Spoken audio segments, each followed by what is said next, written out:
مجلس لگی ہے تو ایک یہودی آپ کی اس کی مجلس میں داخل ہوا، بڑا خوبصورت چہرہ ہے، حسن چہرے پہ ہے، اس نے بہت پیاری خوشبو لگائی ہوئی ہے اور فصیح اللسان ہے، عربی میں بڑی اس کی مہارت حاصل ہے۔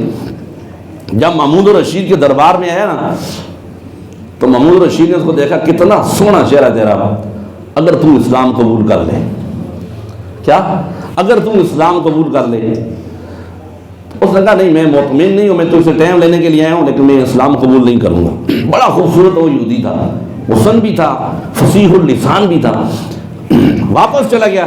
1 سال کے بعد وہ دوبارہ پھر محمود الرشید کے دربار میں آیا۔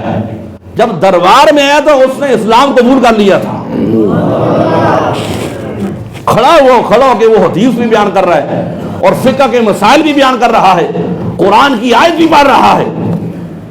اس سے محمود الرشید نے پوچھا کیا وجہ ہے، 1 سال پہلے تو یہودی تھا، میں نے تجھے اسلام کی دعوت دی، تو نے دعوت قبول نہیں کی، اور 1 سال کے بعد اچانک تجھے کیا ہو گیا، تو نے اسلام کو قبول کر لیا؟ اس نے کہا سنیں، یہ بات بڑی قابل غور ہے آپ احباب کے لیے۔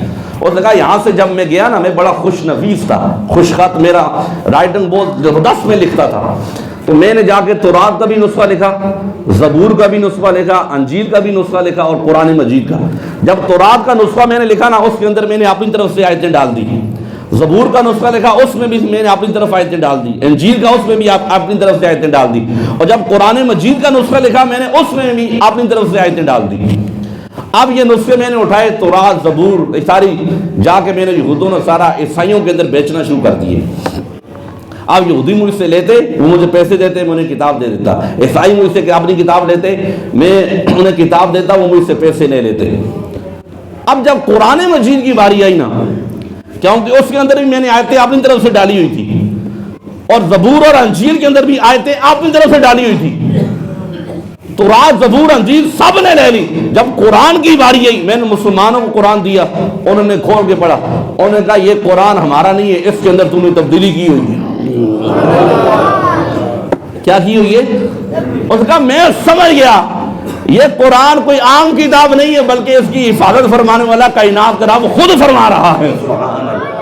یہ جو آیت اللہ نے فرمائی اِنَّا نَحْنُ نَزَّلْنَا الذِّكْرَ وَإِنَّا لَهُ لَحَافِظُونَ، اللہ نے سچ فرمایا ہے کہ ہم ہی اس کو نازل کرنے والے ہیں، ہم ہی اس کی حفاظت کرنے والے ہیں۔ جب میں نے قرآن کی عظمت کو دیکھا، میں کلمہ پڑھ کے فوراً اسلام کے اندر داخل ہو گیا۔